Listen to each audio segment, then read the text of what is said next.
Time in the program, as most of you are aware from the newspaper, it's National Beer Week. It's Cocktail Week. They've introduced that this year. And on Saturday past, it was National Wine Drinking Day.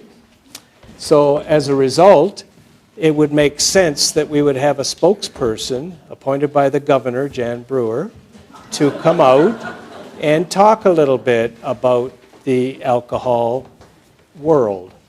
So when Foster Brooks drops in for a visit, it is always quite interesting. So would you please welcome Foster Brooks and his charming girl, Cheryl.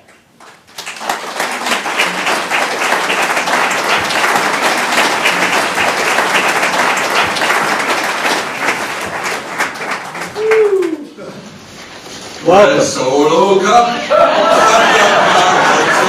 cup, proceed to party, proceed to party. You know, I just returned from a Scottish wedding up at the San Francisco Beer Festival, and one guy up there said, "Would all the married men in the audience please stand to the one that's the one person who's made the most difference in their life." And the bartender almost got crushed. That's really true. That's really true. You know, folks, I'm happy to be standing here this evening. And imagine some of you are rather surprised that I am. Oh, Foster, we're glad to see you. You haven't been around for a while. I heard you got a new job. Oh, that's right. I've got a job with the Ford Motor Company. That's in their new vehicles. Yeah, you wouldn't believe how unsafe some of those cars are. I drove 7 of them today and they all smashed up.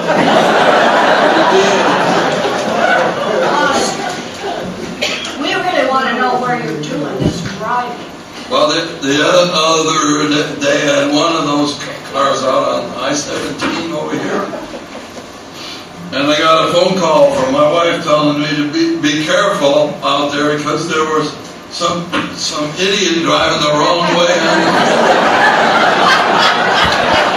And I said, well, that's right, but it's not just one, it's hundreds.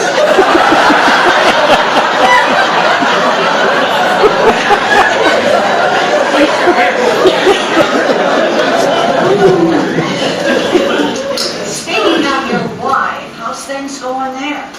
Well, I'm a little bit in the doghouse at the moment. The other day I had my wife's dog with me in the car, and I had to stop for gas. So I pulled up to the pump, and I started the pumping, and I realized I had to get inside to buy some Jack Daniels because I had about to run out. And by the time I got back to the car, the pump had overflowed, and the poor dog had run out of the car and was lapping up the gasoline. And I yelled at him, and he ran off down the road. Oh, your wife's dog. Did you go after him? Did you find him? Yeah, I drove a little ways up the road, and there he was lying by the curb. Oh, my. Was he dead? No, he just, somebody said it.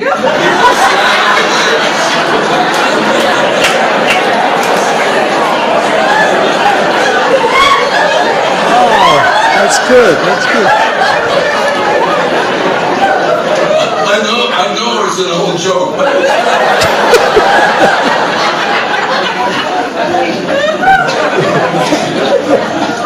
Well, other than this dog problem, how are things going for you? Well, with my wife, not very well. We had a serious argument last night, but it ended okay when she came crawling to me on her hands and knees. What did she have to say? Well, she said, come out from under that bed.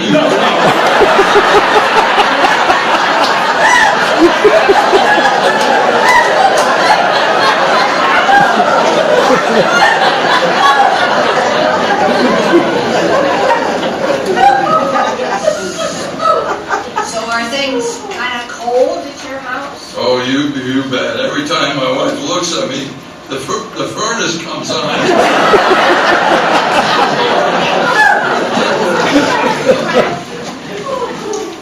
I don't know, Foster. Maybe you should have a checkup. Have you been to the doctor lately? Yeah, I went to see him the other day. You know what he told me? He told me my drinking was slowly killing me. I said, "That's okay, Doc. I'm in no rush."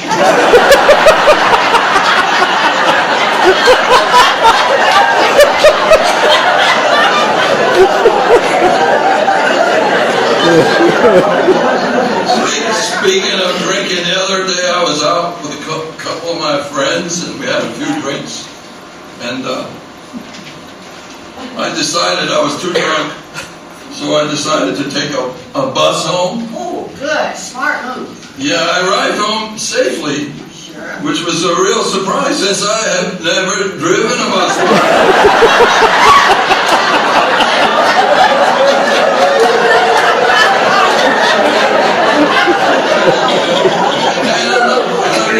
I'm not sure where I got this one.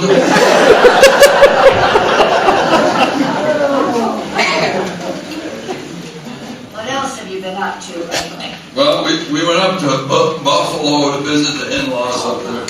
I have a really, really dumb brother-in-law. Yeah. When he was a kid, I think his dad must have said to him, "Don't get smart."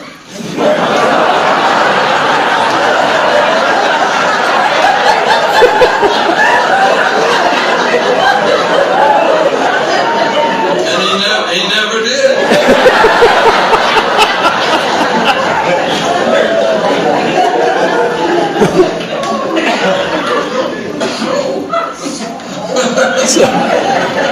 So this particular brother-in-law likes to go fishing, and he said to me, "Would you like to go fishing?" I said, "Well, sure." So we jumped in the car and drove down to the lake, and we discovered we needed a little bait. So there's this little bait shack there. We walked in and said to the guy behind the counter, "How much is bait?" And he says, well, I can let you have all you want for $1. And my brother-in-law says, "That's great. I'll take $2 worth."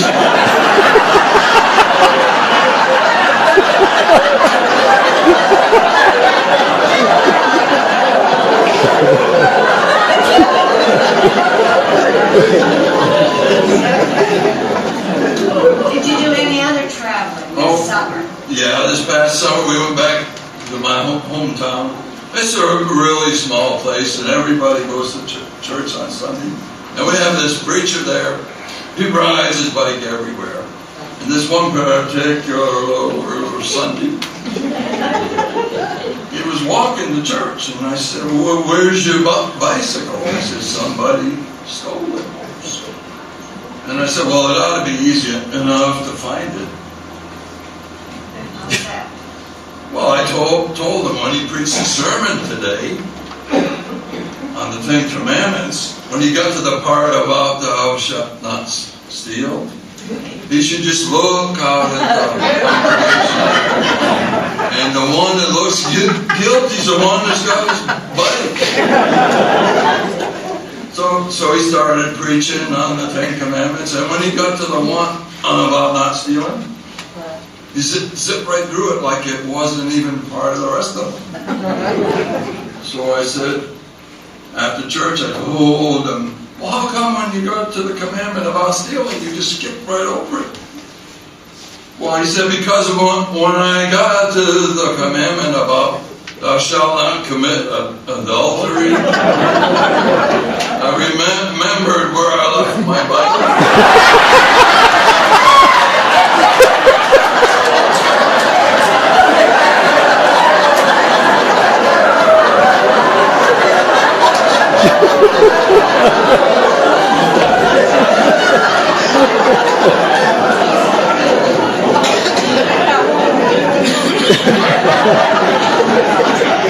Foster, it's really great visiting with you again. Have you got any more words for us? Oh, I have a couple.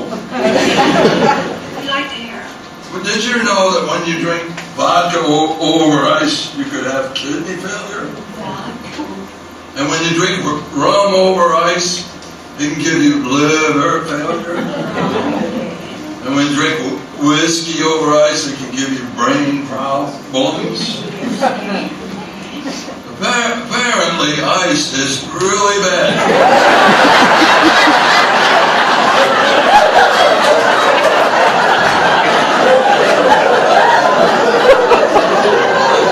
I gotta go blow now and warn all my friends.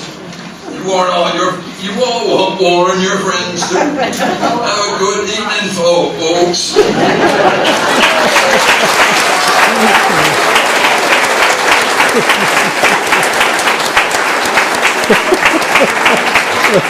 He does, as usual. Beautiful, beautiful, beautiful. Well, as you all appreciate.